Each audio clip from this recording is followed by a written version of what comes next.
خب آیا حالا برگردیم یه عقب راجع به اون دریافتی که داشتید، شهودی که براتون داده شد، آیا باز هم از اون شهود داشتید در کارهای مهم، یعنی در کارهای مهم جایی که نیاز بود و نیاز به جوابی داشتن اتفاق آها. یعنی در واقع شما از طریق دنیای ماورا و متافیزیک و آگاهی های بالاتر نسبت به این مسئله که قرار پاسخ داده میشد به شما. نه.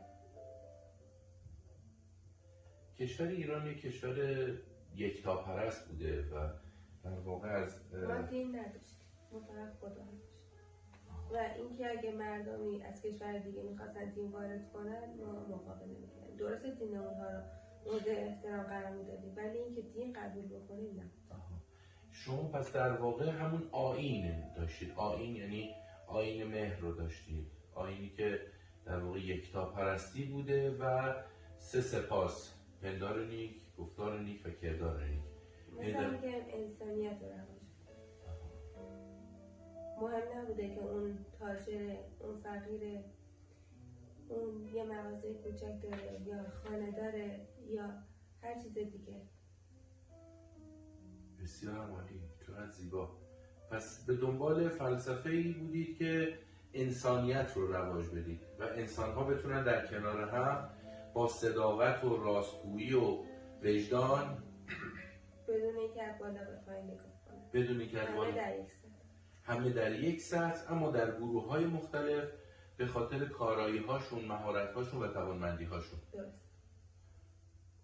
و سیستم عدالت در کشور به چه صورتی بوده؟ یعنی مثلا حالا اون قاضی‌ها، اون کسانی که حالا قاضی‌ها زیر نظر من انتخاب می‌شد.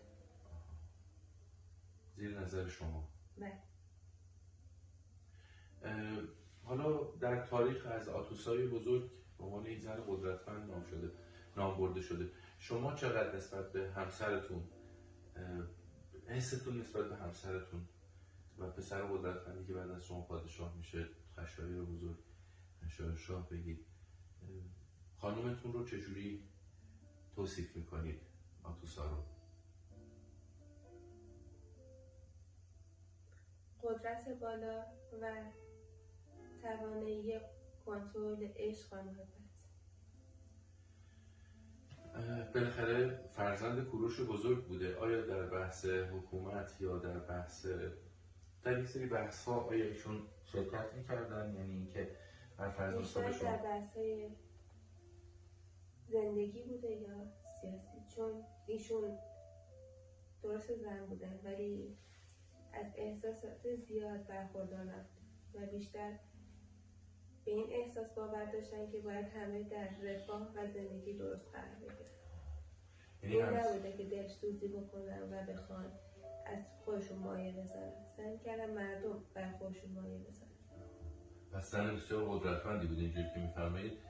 بیشتر حالت اینکه بتونن از احساس خودشون کنترل کامل رو به دست بیارن قدرتمندی. و آیا در رابطه با حقوق زنان هم ایشون حمایت میکرده؟ در اون زمان فرقی بین زن و مرد وجود داشته؟ یعنی همه به زنها احترام میذاشتن؟ دو طرفه بود. احترام از طرف مردها به زنها و زنها به مردها؟ نه، چون میدونستن خیلی چیزا ممکنه اگه زن نباشه اتفاق بیفته و اونها هم میدونستن اگه مردها نباشن خیلی چیزا اتفاق میفته و به این باور داشتن که هر دو در کنار هم به هم دیگه نیاز پیدا میکنن. پس این احترام متقابل بین زن و مرد وجود داشته و این یعنی کسی فکر نمی‌کرد که بالاتره یا چون من مردم بالاترم یا اون چون زن بالاتر. خب این خیلی سیستم قشنگیه که در واقع همه مردم هم توی یک تراز قرار میگیرن، به خاطر اینکه به این باور آوردن که اگه اون جنس نباشه خیلی چیزا دست میره و اینو متوجه شدن. این در آیین شما بوده؟ نه، این چیزی بوده که خودشون متوجه شدن. مثلا خودشون یعنی مردم یا پادشاه متوجه شده؟ مردم همه میدونستن. به خاطر اینکه اگه چیز کوچک شروع میشه، اینکه یه مرد ممکنه همسرش رو دست بده خیلی چیزا رو دست میده اینکه ممکنه خودش نتونه قصد درست بکنه یا اون عشق و محبت رو دریافت نکنه و مجبور بره یه زن دیگه بگیره. وگرنه اگه اینطوری نباشه چرا میره زن دوم میگیره برای خودش؟ میخواد دیگه نیازهایی پیدا میکنه. و همونطور زن اگه یه قشر از جامعه نباشه همه چی به هم میرسه و تعادل از بین میره.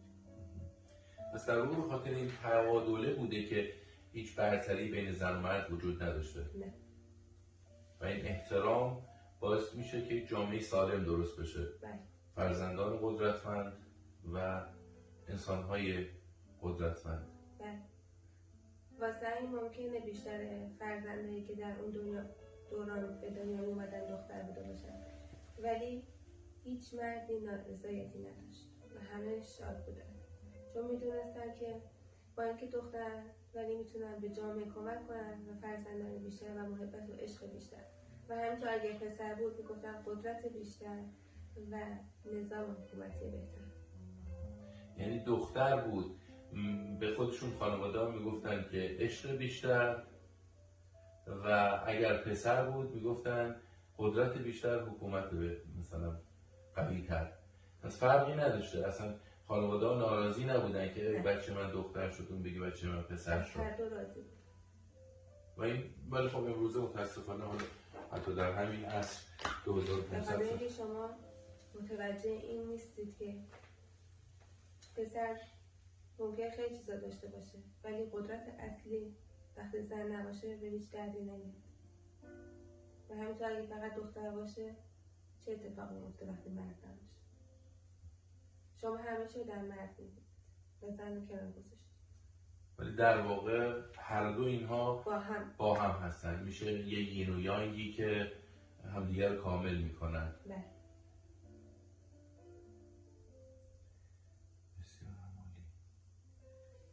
خب در رابطه با حالا موضوعات مختلفی میشه صحبت کرد، اما خودتون دوست دارم نسبت به حالا هر موضوعی که اونجا براتون برای مردم امروز، ما همونجوری که میدونید از 2500 سال بعد از شما آمدیم و برای مردم امروز اگر از آیینتون، از اون زندگی که برای مردم درست کردید صحبت کنید که مردم امروز چطور زندگی کنند.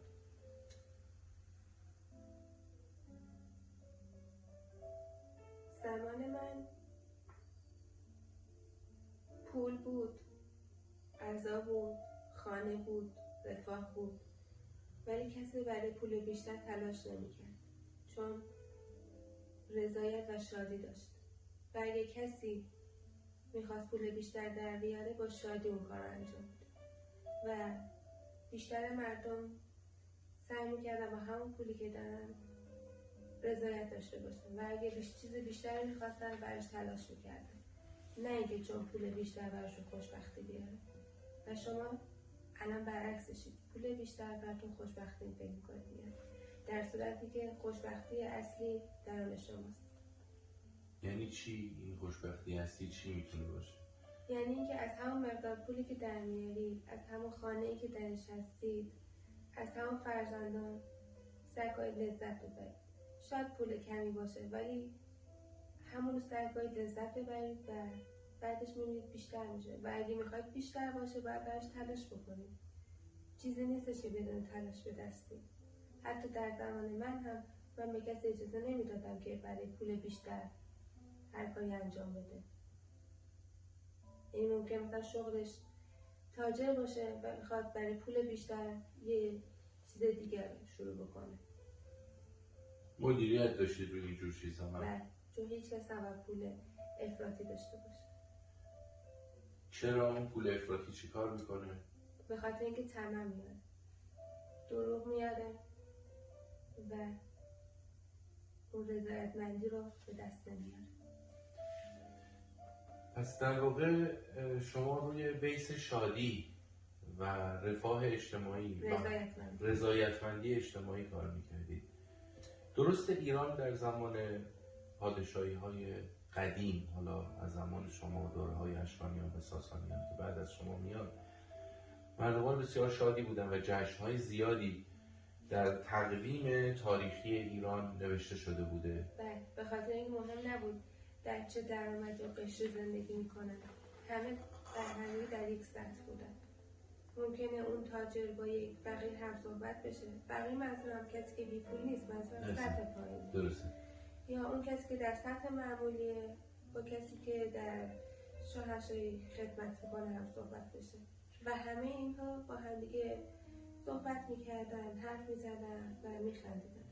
به این دید نگاه نمیکردن که این زندگی پایین تری داره، پول کمتری داره یا در خانه قدیمی زندگی میکنه. خب اگر ما این رو حالا مد نظر بگیریم، من اگر این رو مد نظر بگیرم که این بوده در اون زمان، ولی الان مردم اینجوری نیستن متاسفانه. این جشن ها توسط چه کسانی روزهاش انتخاب می شده؟ فقط پادشاه بوده یا کسانی بودن در جشن ها اصولا در روزهایی قرار می گرفته که بیشتر سطح انرژی و خوبی رو درش قرار داده باشه. یعنی شما روزهایی رو انتخاب میکردید، مثلا جشن سده، جشن مهرگان، جشن چهارشنبه سوری، جشن عید باستانی، اینا جشنهایی بوده که برای روزهای خاص با سطح انرژی بالا بوده. بله. و این سطح انرژی بالا رو شما حس میکردید و نامگذاری میکردید اون روزها رو برای این جشنها؟ بله. شورایی هم برای این کار داشتید یا فقط خودتون شخصا این کار میکردید؟ نه، از کسایی که در اون زمان ستاره شناسی و علم بالاتری هم داشتن استفاده میکردید؟ بله. بسیار عالی. و درست مردم حالا پایکوبی و شادی داشتن در خیابان‌ها و تو اون جشن‌ها؟ بله. در واقع بسته به اون جشن‌ها بعضیش از طرف ما گرفته میشد، بعضیش از طرف مردم.